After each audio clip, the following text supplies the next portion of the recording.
Imagine this. It's Friday morning, Hmm. and not just any Friday. It is payday. So you wake up, you grab your phone off the nightstand, and you open your banking app. Yeah, getting that little dopamine hit. Exactly, that dopamine hit you get when you just expect to see your balance jump up. So the screen loads, the little wheel spins, and it's exactly the same as it was yesterday. The money isn't there. Oh, man. And your stomach just drops right out from under you. It is this visceral, just paralyzing feeling. It really is paralyzing. Yeah. I mean, because in that single moment, the entire structure of your life, right? Like your rent, your groceries, your peace of mind, it suddenly feels incredibly fragile. Right. It's a terrifying realization of just how dependent we are on that one transaction happening exactly when the contract says it should. Yeah, and that stomach-dropping panic is exactly why we are getting into this today. So welcome to this deep dive. As part of our workplace ethics series, we are unpacking the exact, calculated strategy that an employee needs to deploy when a company fails to pay their salary. Yeah. And the goal here isn't just to talk about the injustice of it all, though, obviously it is unjust. We are building a methodical, completely emotion-free playbook to protect your livelihood. We really need to shift the power dynamic away from that helpless waiting and into strategic action. Which is critical, right? Because wage theft, and whether that's intentional or just born of pure corporate incompetence, Yeah. it happens far more often than we'd like to admit. Oh, absolutely. And when people find themselves in this situation, the natural response is to freeze. You don't want to rock the boat. You want to be a team player. Exactly, the team player thing. Mm-hmm. But to move forward, we first have to address the psychological hurdle that keeps employees frozen in the first place. Right. Okay, let's unpack that initial reaction. Because before we get into the legal mechanics of recovering your money, there's this fundamental ethical reset that has to happen. You have to completely change how you view the situation. When payroll is missed, the excuses usually start flying immediately, right? Oh, always. You'll hear things like, we're just waiting on a client payment to clear, or revenue's a bit tight, just, give us another month. Or very commonly in the tech space, you'll hear, once we close this next round of funding, everyone will be made whole. Right, and they sound so reasonable in the moment. Like you're sitting in a town hall meeting, the founders look exhausted and stressed, and you feel empathy. You do. You want to help. But if we strip away the corporate jargon, this is an involuntary loan. Yes. I mean, you wouldn't walk into a grocery store, eat an apple right there in the produce aisle, and tell the cashier, "Hey, I'll pay you for this when my investors come through." Right. So why do we accept this logic when it comes to our actual livelihoods? Well, we accept it because management frequently blurs the line between a business problem and an ethical obligation. Okay, say more about that. So, if a client hasn't paid, or, an investor backs out, those are genuine, serious business problems. The company is struggling, but an employee has already given the employer something that fundamentally cannot be returned to them. Their time. Their time. Exactly. Unreturnable time. You literally cannot get those weeks of your life back. You can't.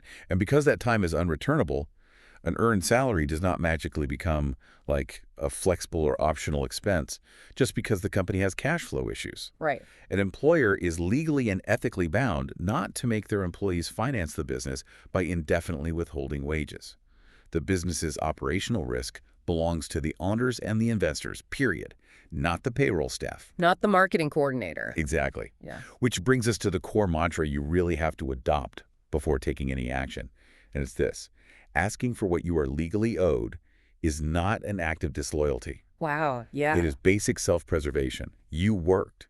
You fulfilled your end of the contract. So it's a psychological trap to conflate your professional value with your willingness to just, suffer financial ruin alongside the company. It's a massive trap. Right. And once you separate those two things, you can start taking the calculated steps to protect yourself. Okay, so having established that ethical high ground, how do we actually operationalize this? Step 1 in the playbook. The immediate first move has to be stopping what the source material calls the verbal merry-go-round. Ah, yes. The verbal merry-go-round is the employer's best friend. Yeah. It exists because it buys them time without creating a record of their default. So a phone call saying, "Hey, don't worry, you'll be there next week," that just vanishes into thin air. You cannot take a hallway conversation to a labor tribunal. Right, it's just your word against theirs. Exactly. You have to kill the informal communication loop immediately. Meaning you need to ask HR, finance, and management specific questions in writing. But instead of just saying, where is my money, there's an actual strategy to how you Yeah. ask, right? Precisely. Your written communication needs to corner them into establishing 3 concrete facts on the official record. Okay. First, you need them to acknowledge the exact debt. So which pay period is outstanding and the precise monetary amount. Got it. Second, you need their documented reason for the delay. And third, you need to extract a binding commitment on a specific payment date. So you're basically forcing them to put their hallway excuses on paper. Exactly. But I have to push back here a little on behalf of anyone listening who is just terrified of workplace conflict. Sure. Because if you send an email demanding a legally binding date and a clear accounting of debt to your boss, aren't you going to make things incredibly awkward? Like you risk being labeled the hostile employee. Oh, it is absolutely going to be awkward. There is no avoiding that. Yeah. But you have to realize that a lack of awkwardness only benefits one party, and that's the employer. Yeah, that makes sense. Right. As long as things remain friendly and informal, you're indefinitely financing their struggling business. The awkwardness of a clinical written record, it forces accountability. It completely shifts the burden of proof. Yeah. So by making it awkward, you're essentially saying, I am no longer playing the game where we pretend this is normal. I love that. The friendly chat is a spell you just have to break. Exactly. Okay, so you send the email. Step 1 is done. But while you're waiting for them to respond and establish that record, step 2 is you also have to secure the evidence that already exists. Yes. Documentation is the bedrock of any future action. Mhm. And you have to assume that if the company goes under or, if they decide to terminate you for raising the issue in the first place, you might lose access to your corporate accounts, your internal portals, your key cards, literally overnight. Oh, wow, yeah. Just locked out. So what are we actually looking for when we say documentation? Obviously the employment contract or your offer letter, but what else fundamentally matters in a legal sense? So you definitely need to secure your salary slips and, crucially, your personal bank statements showing your previous salary payments. Wait, why the old bank statements? I mean, if the issue is the month they didn't pay me, why do I need to prove the month they did? That is a great question. It's because it establishes a legal pattern. Okay. If things get adversarial, a really common defense from struggling companies is to suddenly claim, well, they weren't actually a full-time employee, they were just a freelancer. Or their compensation was entirely performance-based and they just didn't hit their targets this month. Oh, wow. They'll just completely rewrite your job description. They absolutely will. So having regular, consistent deposits in your bank account over the previous, say, 6 months, that demolishes those defenses instantly. It proves your status and the expected cadence of your pay. That fundamentally changes the leverage. You're anticipating their defenses before they even make them. Exactly. What about things like attendance logs or timesheets?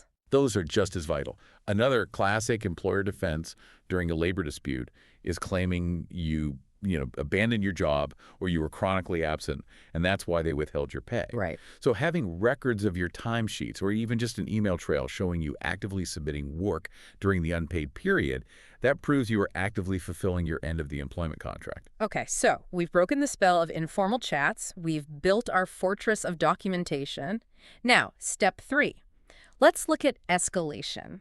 What happens when your polite, strategic questions from step 1 are just ignored? Or you get a really vague, non-committal reply like, we're working on it, bear with us. Yeah, that happens a lot.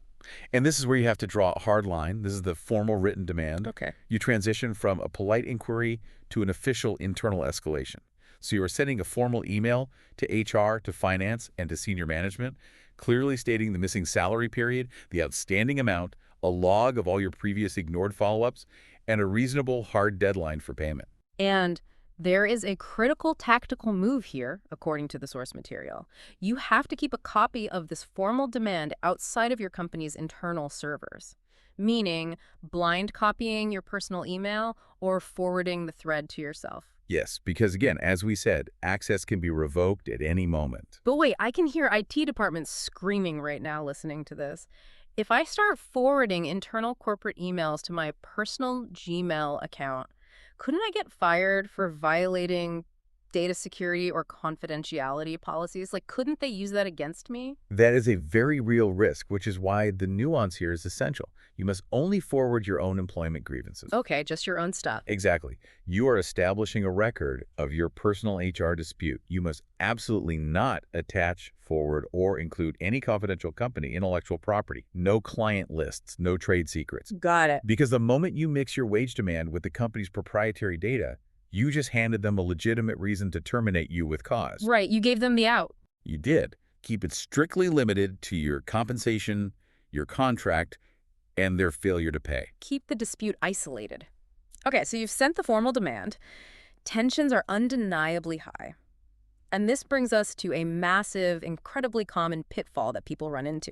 The closed-door meeting where management tries to get you to resign. Oh, the impulsive resignation trend. Yay. It happens all the time when a company is sinking and an employee starts creating a paper trail. Management will pull you into a room and say, look, things are messy right now. We know you're unhappy. Just resign today. It'll make the offboarding paperwork so much easier, and we promise we'll settle all your back pay next month. We'll settle everything later. I mean, those have to be some of the most dangerous words in corporate history. Oh, absolutely. But why is it a trap? I mean, if the company is failing and they can't pay me, shouldn't I want to get out? You might want to get out, sure, but you need to dictate the terms, not them. The trap relies entirely on leverage. Okay, explain that. When you are a current employee who isn't being paid, you are an active operational liability to them. You are a current problem sitting on their books. Right. The moment you sign a standard resignation letter, your leverage plummets. You are now a former employee, which means you are just an unsecured creditor. Wow. You essentially moved to the back of the line. Exactly. You're behind the bank, the landlord, everyone. Furthermore, they can twist the narrative. How so? Well, they can take your standard resignation letter to their legal counsel and say, look, they left voluntarily. In fact, they didn't even complete their mandated notice period. Therefore, we are withholding their final settlement to cover the damages of their sudden departure. Oh, that is brutal. It is. So the golden rule is never, ever trade your signature for a verbal promise of future payment. So if you do want to leave, you have to get the exact settlement terms, meaning the total amount owed and the exact date it will be paid. And you need that in writing as part of your exit agreement before you sign anything. Precisely. You must understand exactly what legal rights you might be waiving by signing their standard exit documents. Okay, so let's say you avoided the trap, you held your ground, you sent the formal demand, the hard deadline has come and gone, and the company still hasn't paid. Internal escalation has officially failed. Right. Now we move to step 4, going external to the legal frameworks. Yes. Once internal remedies are completely exhausted, you have to look toward government labor channels. And, while laws vary wildly across the globe depending on where you are, examining a comprehensive framework like the Indian wage law system mentioned in our source material, it gives us a really great blueprint for how these legal mechanics generally operate. And the first hurdle there is just figuring out where to go, right? Like jurisdiction. Yes, jurisdiction is everything. Escalating to a labor department isn't like calling a generic customer service hotline where they just route you to the right place. You have to determine which specific authority actually has legal jurisdiction over your employment. It's sort of like building codes, right? How so? Well, filing a grievance with the wrong labor board is like asking a plumber to inspect your electrical wiring. Oh, right. Even if the plumber sees that the wires are sparking and it's huge fire hazard, they don't have the legal authority to shut the power off or fine the homeowner. You have to get the electrician. That's a perfect analogy. That's exactly it. So in the Indian context, for instance, jurisdiction is split. It can fall under central government authority or state authority, and that depends entirely on the nature of the industry and how your specific role is classified. Yeah. A designated wage authority or a labor commissioner can only act if your case falls under their specific purview. But let's be real for a second, because going to a government labor department sounds like a black hole of bureaucracy. It does. Does filing a formal wage claim, which is step 5, by the way, does that actually do anything, or is it just more paperwork that gets put in a filing cabinet and ignored? No, it absolutely does something, primarily because these tribunals are usually designed to operate outside the standard civil court system. Oh. Yeah, standard civil courts can take years. Labor frameworks are built specifically to address grievances much faster. And here is the most crucial mechanic of a formal wage claim. It alters the financial risk for the employer. How so? I mean, if they already don't have the money to pay me, how does a claim change the math for them? Because under many robust frameworks, the authority doesn't just order the company to pay you back the principal amount. They can award compensation or penalties in addition to the unpaid claim. Oh, wow. That makes a lot of sense. Because if an employer only ever had to pay exactly what they originally owed, there's zero penalty for treating employees like an interest-free credit card. Exactly. Yeah. It's a statutory deterrent. The additional compensation acts as a punitive measure for the delay and for all the financial hardship caused to the employee. Right. It changes the calculus for the employer from, we'll pay them eventually without consequence, to every single day we delay, our legal debt multiplies. That's a huge shift in leverage. And furthermore, if the employer simply ignores the tribunal's order, the state usually has formal recovery mechanisms in place. Meaning they can forcibly extract the funds. Yes, they can treat the unpaid wage essentially like an unpaid tax. They can attach company assets or even freeze company bank accounts to force the recovery. But navigating that, figuring out if you're state or central, calculating penalties, dealing with a company that might countersue you, I mean, that sounds incredibly complex. It is. Which is why step 6, at a certain point, you have to seek professional legal advice. You really do, because the harsh reality of employment law is that it does not view every worker through the exact same lens. The laws are just not one size fits all. Right. A factory worker, an IT professional, a mid-level manager, and a gig economy delivery driver. I mean, they are all technically working, but legally they are playing by entirely different rule books. Exactly. The legal definition of a quote-unquote workman versus a managerial employee dictates exactly which specific avenues are open to you. For example, some labor tribunals are exclusively reserved for blue-collar or operational workers, while a senior manager who hasn't been paid might have to pursue a totally different type of civil litigation. So a lawyer's job isn't just to yell at your boss in court. No, Their job is to translate your specific reality into the correct legal framework. precisely. Especially if the amount of money owed is substantial, or, if the employer actively disputes their liability. Like if they make up an excuse. Right. If the company turns around and says, we aren't paying because they breached their confidentiality agreement, or they failed to deliver a key project, you can no longer just rely on a standard wage claim. You're in deep water now. You are now in a complex legal dispute, and you need a guide who actually knows the topography of your specific rulebook. Okay. So synthesizing all of this, what does this playbook really mean for someone listening who might be dealing with this right now? Because it's a lot to take in. It is a lot. But what it means is that in moments of sheer financial panic, you don't have to remain frozen in empathy for the founders or fear of losing your job. Right. You have a methodical path forward. It starts with recognizing the ethical breach. That taking your unreturnable time is fundamentally wrong. Yeah. Then it's about systematically building a paper trail, killing the informal hallway chats, drawing a documented line in the sand, carefully avoiding that resignation trap we talked about, and being fully prepared to utilize the weight of government labor frameworks. You can be entirely professional while fiercely protecting your livelihood. Like those two things are not mutually exclusive. That is the ultimate takeaway.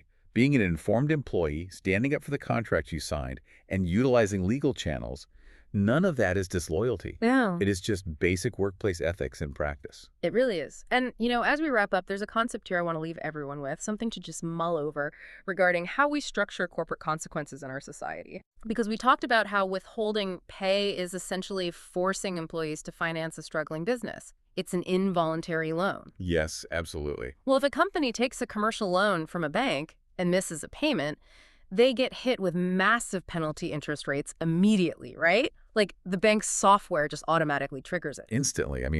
The financial sector protects its capital ruthlessly. Right. So shouldn't modern corporate law automatically treat delayed payroll the exact same way? If an unpaid wage is a forced loan, imagine how quickly corporate cash flow problems would magically be solved if laws mandated that companies had to pay bank-level penalty interest directly to their workers for every single day they were late. Wow. Not after a lengthy tribunal process, but automatically. That is a fascinating way to frame it. If the statutory penalty was automatic and compound, The internal priorities of every struggling startup and corporation would shift overnight. I bet the money would suddenly appear from somewhere Oh, nice. absolutely. So the next time you look at your banking app on payday and the money isn't there, remember this. You haven't just been inconvenienced. You have been drafted as an involuntary lender to a failing enterprise, and it is entirely within your rights to formally call in the debt